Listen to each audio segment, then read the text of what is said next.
Hey, this is Melvin the Media Man, and today in this short video we're going to be looking at our to-do list before we even get started building a website, some things you definitely need to do. So here we're at our How to Build a Church Website home page. You can go there by visiting my page, melvinbarnett.com, and How to Build a Church Website. Go right there. But here we're already here on this tab right here. So how to build a church website. We want to get started. These are some great resources right here for folks to look at things that they need to do to build a church website, a really nice church website. Got different steps you can go through, talking about size and systems that we're going to use in this WordPress that basically fit all sizes. Simple steps to getting started, the domain, the hosting, the platform that you're going to use, the domain and hosting that I highly recommend, basically because it's available, affordable, and American.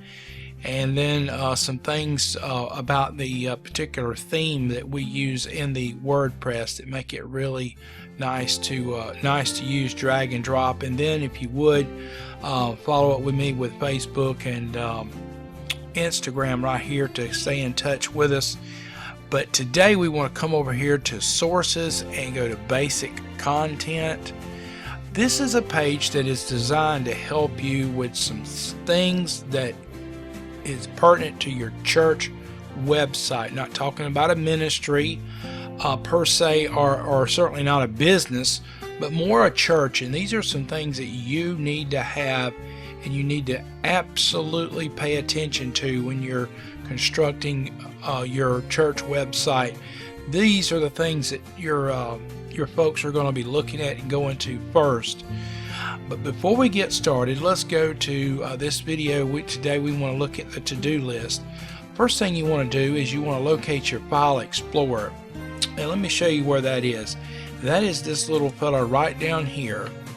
It's your file explorer, and basically what it does, it keeps all of your it's kind of an inside track to looking inside your hard drive. This is a wonderful app that I use. You need to keep it open during the time that you're processing. It's easy to move files and Word files, picture files in and out, changing them from directories and folders and different things like that. Also, as far as opening up a new file. Okay, so we want to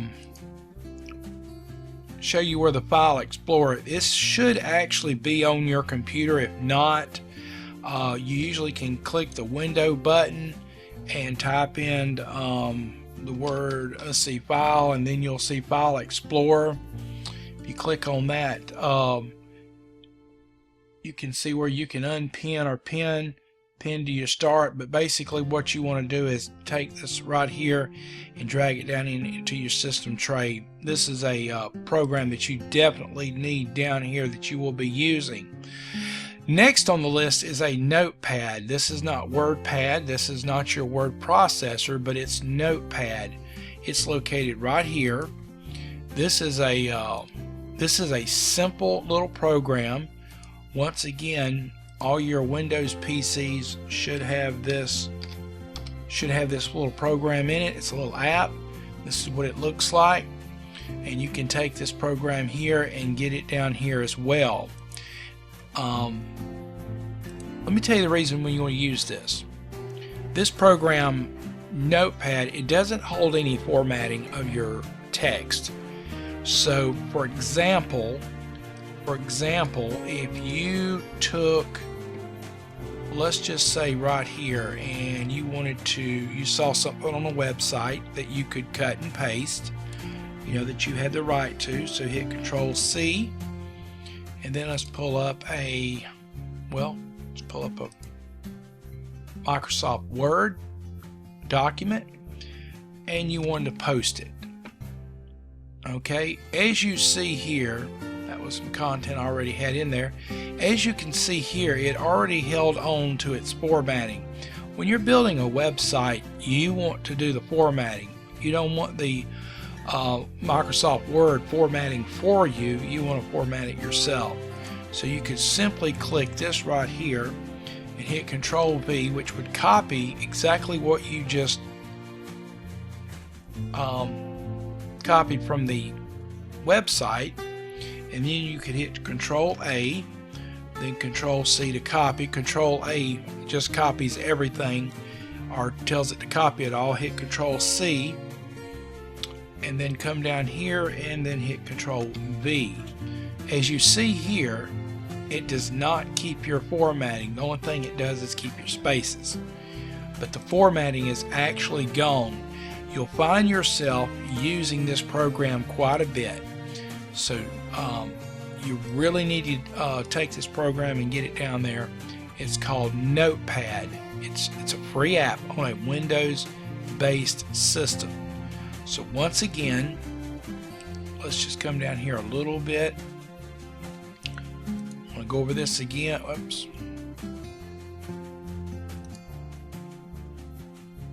So you're at your website. Let's come on down here and let's just say you want to copy this. Go down, choose that, then Control C to copy, and then come over into Notepad, hit Control V to paste. Notice it lost your buttons right here but kept the words. Then you hit Control A to choose it all, Control C to copy, go back into Microsoft Word and hit Control V to paste. Ta-da! It's all there without any formatting, and then you could go straight into your WordPress web builder and just paste this in and arrange it the way you want it. Okay, so let's see where we were. Going back up here, we've got Notepad, now a website folder. Next thing you want to do is you want to open up your File Explorer, and I'm using a USB drive right here because I have these full, and I'm also using this for demonstration purposes. But you would go into C or D. Now ultimately I have an F right here, but you can have multiple hard drives, but usually your C is reserved for your system files and your actual program, so you would probably use D. Could be another name, but right now I'm putting it in a USB drive. And let's just suppose that this was like your C or D drive. You would have your documents, download, music, pictures, and videos. So you would simply either come up here and hit new folder, or you could come up here and click this here. Click here or click there. Sometimes you'll see that this might be gone from your menu, but this is usually here. So you'd click this and simply type in website. Okay, now once this is there, you will want to put all of your items that pertain to your website in this folder right here. If you have multiple websites, you would obviously click inside there and then add, you know, your different ones and then go from there. But we're just going to go back up here to website. So what I recommend sometimes, if you're inside of a website, your folder and you're building it, you want your content in there. But what I like to do is, for example, go inside and type in images, and we could documents, and you could add under images, you could put background images, slider images, but anyway, that way you keep everything nice and neat. Whatever's on your hard drive on the server, you know, out in the cloud, you basically need to have it here. You never know when you might have to get something from your local computer, your local server, and add back. Okay, so let's open up our little program right here, and what we're going to do, we haven't named this, as you'll see it's a document, so I'm just going to give this a name, and I'm going to save it as I'm gonna go ahead and browse because I want it in G Drive under websites, under documents, and I'm going to call it new website copy, and I'm going to hit save. Okay, so now we go under documents, we have it right here. Okay, now this is something I highly suggest when you're in your website, and say for example let's find here, say you go to your go to buy your domain and hosting, and you're at iChurchWeb, and suppose you create your account, for example, and you put all your information in there, and then go through the motion here. It's going to give you a customer number, your username, your password, and all that information. What you'll want to do is what I suggest doing is putting it inside this particular one, but then you want to come over here to File, you want to protect it, then you want to encrypt it, give it a password. Let's just say 123. For goodness sakes, don't put it as 123, but come up with something much harder. But just for the video's sake, we're going to use 123, say 45. Hit OK. Then we're going to type it again, 12345, and hit enter. Okay, and go back, and here's the program right here. Okay, so what we want to do, hold on for a second, we want to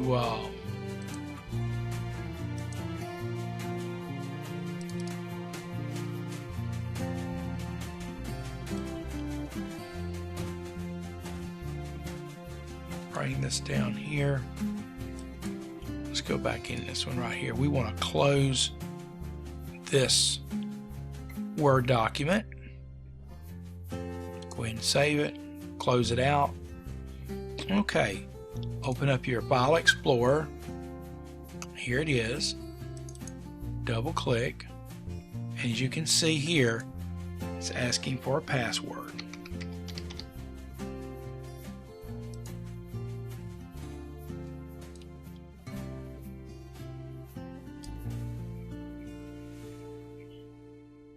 And there it is. Okay, to-do list. And you can see this content as we've been adding it. Alright, so let's go back to our page here. Let's come up. So here's the document that we've created. And then the next thing I would do is go ahead, and you need to have multiple browsers. Here I have Firefox, which is what I'm using here. I also have obviously Chrome, which I have running in the background. And then you have Internet Explorer or Microsoft Edge, I believe it's known now. I personally don't use that, don't care for it, don't like it, but that's just personal. Now, suppose you only have Microsoft Edge. To build a website, I highly suggest you have two browsers open, at least two, so you can keep checking back and forth. Also, to give you an idea of how it looks in another browser. That is important. So, for example, if you only have one browser, and it usually it's going to be Microsoft Edge is what you're going to have. That comes on the computer. So let's just go ahead and let's do this. I'm going to open it up, click your plus, open up another browser, and go to download.com.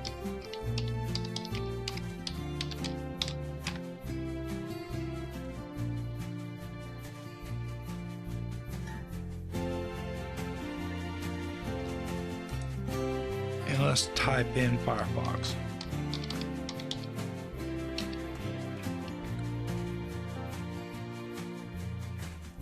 Okay, skip on down past all the ads, come on down here, and here you can see that you can download Firefox, Mozilla Firefox. As you can see, this has been downloaded about 51 million times. That ought to tell you something. So this is a great program here. So if you click this, follow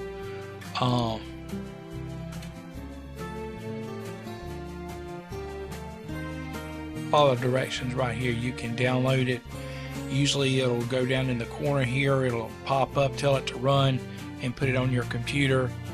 And so now you have that, which is a second, maybe your third browser. You can also, Apple, which uses Safari, is available on a Windows system too, so you might download Safari. I'm not going to show you how to do that. So here we see we went through this list right here. We've went through File Explorer, Notepad, website folder, went through a document, multiple browsers here, and the only other tip I left you with is if you've got an opportunity, you've got another monitor sitting around, or got a little money burning a hole in your pocket, I highly suggest, if you have room, picking you up a secondary monitor. If you got a desktop, usually you can plug 2 monitors in it. Some laptops, if you're using it, you can hook it up to where you have 2 monitors. Get your external keyboard and mouse.